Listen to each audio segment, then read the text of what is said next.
હું જનક, આપ જોઈ રહ્યા છો ઝી 24 કલાકનું ખાસ કાર્યક્રમ વોટ યાત્રા। આગામી મહિને સ્થાનિક સ્વરાજ્યની ચૂંટણી જાહેર થશે, ત્યારે આજે અમારા ખાસ કાર્યક્રમમાં અમદાવાદ મહાનગરપાલિકાના રામોલ હાથીજણ વોર્ડના રાજકીય ગણિત અને જનતાની સમસ્યા વિશે જાણીશું। આવો જોઈએ આ ખાસ અહેવાલ।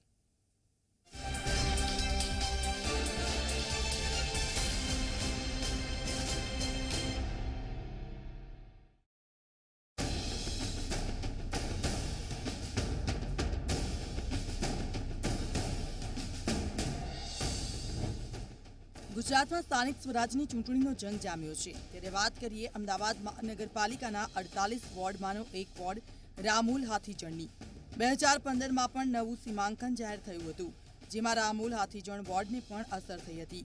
શહેરના પૂર્વ છેડે રિંગ રોડ અને તેની આસપાસના વિસ્તારમાં પથરાયેલો આ વોર્ડ વિસ્તારમાં ખૂબ જ મોટો છે, જ્યારે આ વર્ષે પણ ચૂંટણી પંચે નવું સીમાંકન જાહેર કર્યું છે, જે અંતર્ગત બેઠકોની કેટેગરીમાં બદલાવ આવ્યો છે, જેના કારણે રામોલ હાથીજણ વોર્ડની રાજકીય ગણતરીઓ સંપૂર્ણ બદલાઈ ગઈ છે। રામોલ હાથીજણ વોર્ડમાં 4 બેઠક છે।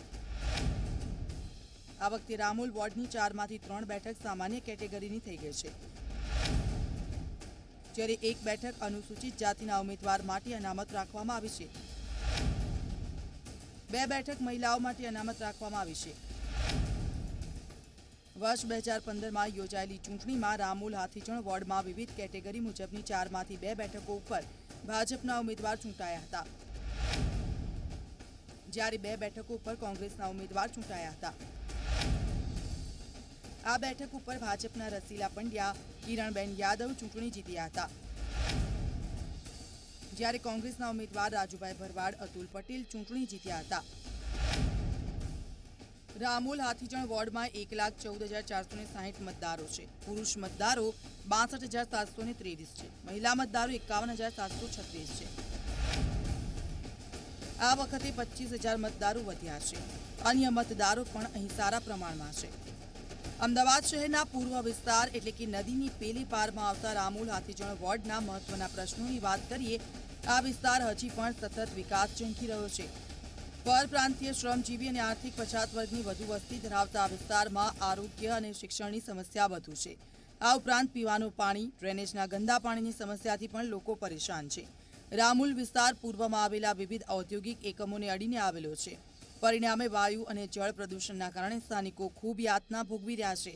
ત્યારે પાછલા 5 વર્ષમાં કેટલાક પ્રશ્નોનો ઉકેલ આવ્યો અને હજી કેટલાક પ્રશ્નો બાકી છે, ત્યારે આગામી ચૂંટણીમાં સૌ કોઈની નજર નવા સીમાંકનના કારણે સર્જાયેલી રાજકીય પરિસ્થિતિ પર મંડરાયેલી છે। અર્પણ કાયદાવાલા, ઝી 24 કલાક, અમદાવાદ।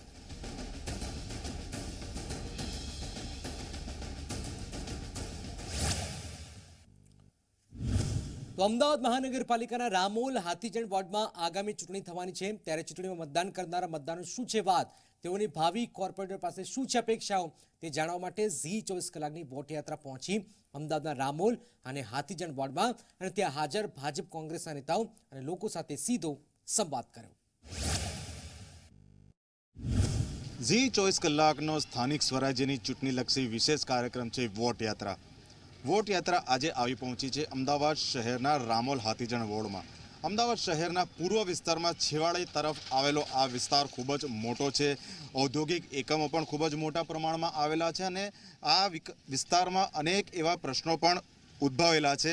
છેલ્લા 5 વર્ષમાં આ વિસ્તારની શું સમસ્યા રહી, કેટલા પ્રશ્નોનો ઉકેલ આવે, આપણે સ્થાનિકો સાથે વાત કરવાનો પ્રયત્ન કરીશું। મોટાભાગની જે વસ્તી છે તે ગુજરાત બહારથી અહીંયા સ્થાયી થયેલા પરપ્રાંતીય લોકો છે, એટલે આપણે તેમની સાથે વાત કરીશું। रामोल विस्तार से आपसे जानना चाहूँगा, कई साल से आप इधर रह रहे हैं, रामोल में किस तरह की कंडीशन है? अब कॉरपोरेशन का इलेक्शन है, कितने काम हुए, कितने नहीं हुए, कितनी दिक्कतें हुए? अगर सर देखा जाए तो 25 to 35 तक काम हुआ है परसेंट। और अगर रोड और रास्ता की बात ले लिया जाए तो आपके सामने ये जो रोड दिख रहा है, इस साइड भी सेम रोड है, कंडीशन है। यहाँ के जो काउंसलर हैं स्थानिक, उन्होंने रजूआत तक भी नहीं की होगी कि ये रोड को बनना चाहिए, नहीं बनना चाहिए। और रोड पे अगर बात करें पॉल्यूशन की, ये लोग जो विकास करे पॉल्यूशन की, तो आप देख लीजिए धूल मिट्टी इतनी उड़ती है यहाँ। इसी रोड पे बाइक से लेकर ट्रक तक गाड़ियाँ जाती हैं, सब्जी मंडी से हर चीज़ यहाँ पे है। तो ये जो धूल मिट्टी है सब के अंदर जा रहा है, फेफड़े को नुकसान कर रहा है। और अगर आप पानी का समस्या ले लीजिए, तो एक बात, बहुत बड़ी बात बताएं आपको, जो एएमसी का पानी आता है यहाँ पे रात के 2 बजे आता है।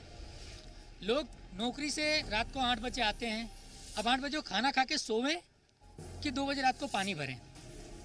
और कोई कोई विस्तार में तो पानी 24-24 कलाक आता है, और कोई कोई विस्तार में तो 2 बजे रात को आता है या तो नहीं आता है। तो यहाँ की बहुत सारी समस्याएं हैं।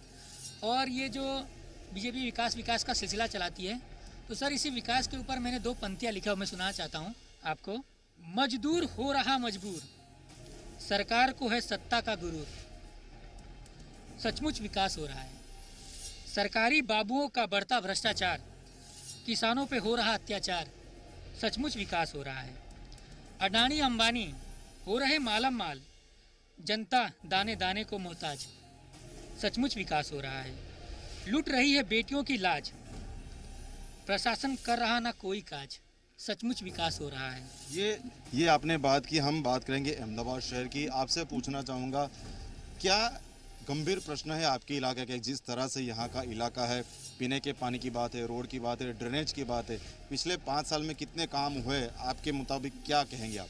पिछले साल में तो काम तो कुछ हुआ नहीं है, सब ऐसे ही पड़ा हुआ है। और रही बात सफाई की, तो जो कचड़े की गाड़ियाँ आती है हमारी सोसाइटी में, ऑलरेडी पहले से उसमें कचड़ा भरा होता है। अगर हम कचड़ा डालते भी है ना, तो आधा वो नीचे गिरता है।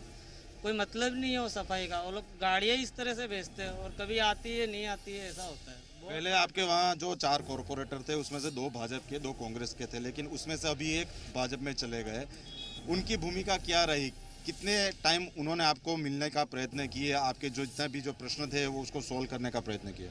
सर वो उनको तो हम लोग बहुत सारे कंप्लेन करें, लेकिन वो सुनते ही नहीं है कुछ कंप्लेन भी हमारी। और कभी कभी उनके पास टाइम ही नहीं रहता है मिलने का। बिल्कुल। मैं आपसे पूछना चाहूँगा, आप ही इस इलाके के हैं, क्या दिक्कत है पिछले इलेक्शन और अभी के इलेक्शन में? आपके जितने भी दिक्कत है उसका कितना सॉल्यूशन हुआ? एक छोटे से उदाहरण से आपको मैं बताना चाहूँगा। मैं रामोल हाथीजन वार्ड में 2006 में रहने आया था। 2006 में रहने आया था, तब भी वहाँ मिट्टी थी, और आज आपके सामने 2021 का शुरुआती, अब भी वहाँ मिट्टी ही है। तब भी बीजेपी का राज था, अभी भी बीजेपी का राज है। तो मैं कहता हूँ कि यही है यहाँ का विकास। और सबसे गंभीर जो समस्या की बात आप जो कह रहे हैं, मेरे को तो देखने जाओ तो रोड, गटर, पानी, ये तो एक समस्या है ही। सबसे गंभीर समस्या है कि उस समस्या को होते हुए भी नज़रअंदाज करना, कि आपके आँख के सामने समस्या दिख रही है, फिर भी आप देखे बिगर मुंह फेर के चले जा रहे हैं और उस विषय पे विचार नहीं कर रहे, वो सबसे गंभीर समस्या है। तो यहाँ के कॉरपोरेटर को मैं ये विनती करता हूँ कि वो करे नहीं, मगर कम से कम उसका निरीक्षण तो करने आवे। मैं मानता हूँ कि कोई काम इतनी आसानी से और इतनी जल्दी कम समय पे नहीं हो सकता, मगर कम से कम आप पब्लिक के बीच में तो रहें और उनसे उनके हालात जानने की कोशिश करें। आपसे मैं पूछना चाहूँगा, जिस तरह से रिंग रोड से सटा हुआ पूरा ये इलाका है, रामोल, विनोबा भावेनगर, पूरा इतना आता है, आसपास में इंडस्ट्रियल एरिया भी इतने हैं, क्या दिक्कतें होती है? और ये दिक्कतों को सुलझाने के लिए आपके स्थानीय कॉरपोरेटर या फिर कॉरपोरेशन तंत्र ने कितने काम किए अभी तक? कॉरपोरेटर की बात करूं तो कॉरपोरेटर से अगर कोई सवाल पूछा जाता है तो उनका सीधा जवाब आता है, चुनाव आएगा तो हम लोग देख लेंगे। कोई भी समस्या बताई जाती है तो चुनाव का इंतज़ार किया जाता है। अभी आप रिंग रोड से आए, रिंग रोड से आते समय पे पिछले 3 साल पहले यहाँ पे एक अंडरब्रिज का काम शुरू हुआ था, निर्माण का कार्य शुरू हुआ था। 3 साल में वो काम पूरा नहीं हो सका। रिंग रोड के ऊपर एक सोसाइटी है प्लेटिनम एलिगेंस, जिसमें माननीय गृह राज्य मंत्री जी प्रदीप सिंह जाडेजा जी आए थे पिछले उत्तरायण में, तब उन्हें उस समस्या के बारे में बताया गया था। तब से आज तक 1 साल पूरा हो गया है, पर वो अंडरब्रिज नहीं बना। 3 साल में अंडरब्रिज नहीं बन पाए। पॉल्यूशन, यहाँ पे काफ़ी केमिकल फैक्ट्रीज है, काफ़ी पॉल्यूशन है। रोड की हालत इतनी ख़राब है कि डस्ट इतना ज़्यादा उड़ता है, हर जगह डस्ट है और फैक्ट्रियों से निकलता पॉल्यूशन। अभी आज ही की खबर है कि केमिकल्स को ओपनली सुखाया जा रहा है। ये क्या है? ये क्या विकास है? आपने विकास को चरमरा दिया है। समस्या पता है क्या है? विकास तो बहुत हो सकता था, लेकिन आपने कोशिश नहीं की। हम स्थानिक नागरिक हैं, हम किसी भी कंप्लेंट के लिए जाते हैं तो हम जब पूछते हैं ना कि आपने काम क्या किया, तो हमें जवाब क्या मिलता है पता है? कि आरटीआई डालो, जवाब ले लो। हमने क्या आपको आरटीआई डालने के लिए चुना था, या हमने आपको चुना था हमारे काम करने के लिए? आपके घर तो भरे जा रहे हैं, गरीब मरता जा रहा है, उसका सुनने वाला कोई नहीं है। ये कैसा विकास है? अन्य लोग પણ આપણી સાથે છે, તમને પૂછવા માંગીશ, રામોલ હાથીજનની વાત કરીએ, ખૂબ જ મોટો વિસ્તાર છે, અનેક ઔદ્યોગિક એકમો પણ આવેલા છે, છેવાડાનો વિસ્તાર છે, કેટલી સમસ્યાઓ હતી 2015માં 2021 આવી ગયું છે, કેટલા પ્રશ્નો સોલ્વ થયા, હજી કેટલા બાકી છે, કોર્પોરેટરોની ભૂમિકા શું રહી? કોર્પોરેટરની ભૂમિકા થોડી સકારાત્મક દેખવા મળી છે, કારણ કે અહીંયા થોડા વિકાસના કાર્યો સામાન્ય રીતે ધીરે ધીરે ચાલુ થયા છે. છેવાડાનો વિસ્તાર છે, શ્રમજીવી વિસ્તાર છે અને ગીચ વસ્તી ધરાવતો વિસ્તાર છે. એના કારણે અહીંયા આગળ વિકાસ એકદમ ઝડપથી નથી વિકસાવી શકાતો, પણ ધીરે ધીરે વિકાસ આગળ વધી રહ્યો છે. એ કંડર બ્રિજની વ્યવસ્થા થઈ રહી છે અને અહીંયા પણ પાછળની સાઈડમાં રોડ નવા બનવાના ચાલુ થયા છે. એટલે વિકાસ તો કરી જ રહ્યા છે. ઘણા બધા વિકાસના કાર્યો અહીંયા આગળ કર્યા છે, પણ હજુ થોડો વિકાસ વધુ मांगे છે जनता.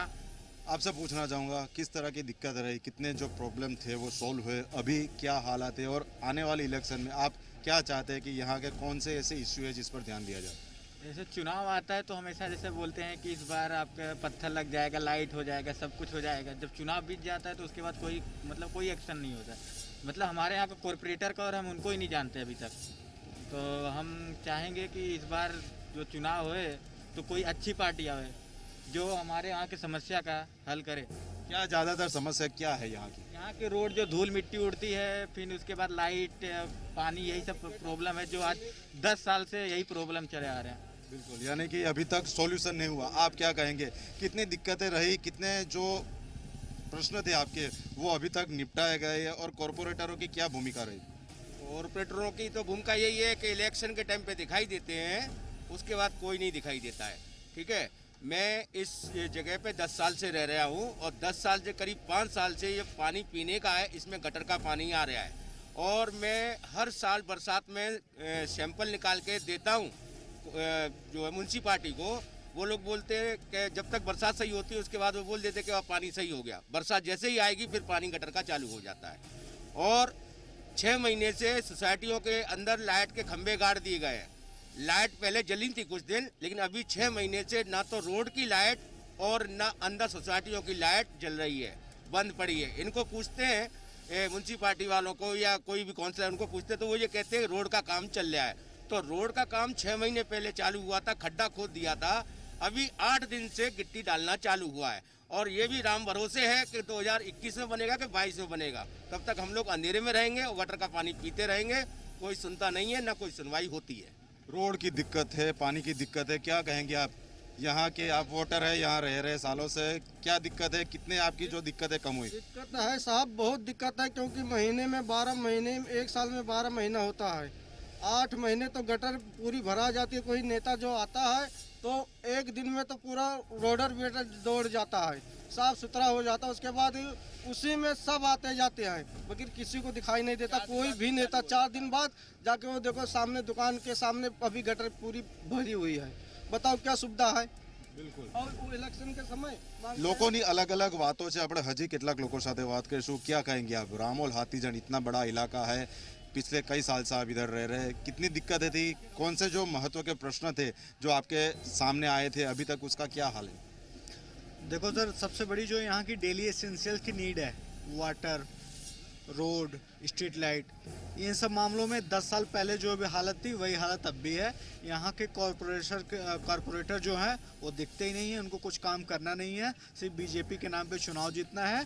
कंडीशन यहाँ की बहुत ख़राब है. लोग गटर का पानी पी के बीमार होते हैं, बारिश आता है पानी भर जाता है, डेंगू मलेरिया हेल्थ इश्यू. मतलब आप ये समझ लो ना, अगर आपको बिहार का गांव और यहाँ का गांव दोनों की कंडीशन सेम है. जहाँ पे कुपोषित बच्चा भी होता है और यहाँ डेंगू मलेरिया तो हर बारिश का काम है. और रोड 10 साल से नहीं बना, स्ट्रीट लाइट खराब भी है. मतलब समझ लो ना, कहने जैसा कुछ नहीं है. બિલકુલ, જે પ્રમાણે રામોલ હાથીજણના આ વિસ્તારના લોકો સાથે વાત કરી, તમામ લોકોનો જે સૂર છે, મત છે, એક જ નીકળી રહ્યો છે કે વિકાસના જે દાવા થઈ રહ્યા છે, લોકોને સુવિધા આપવાની જે વાત થઈ રહી છે, તેની સામે પરિસ્થિતિ આખી ખૂબ જ અલગ છે. સ્થાનિક પ્રતિનિધિઓ દ્વારા કેટલાક ચોક્કસ વિસ્તારોને જ લાભ આપવાની વાત પણ આ લોકોએ કરી છે. ત્યારે હવે જોવાનું એ રહે છે કે નવા સીમાંકન બાદ જે નવા રાજકીય સમીકરણો ઊભા થયા છે તે અંતર્ગત આવનારી ચૂંટણીમાં અહીંની પ્રજા કોણે મત આપે છે. કેમેરા પર્સન મુકેશ ચૌહાણ સાથે અર્પણ કાયદાવાલા, ઝી મીડિયા, અમદાવાદ.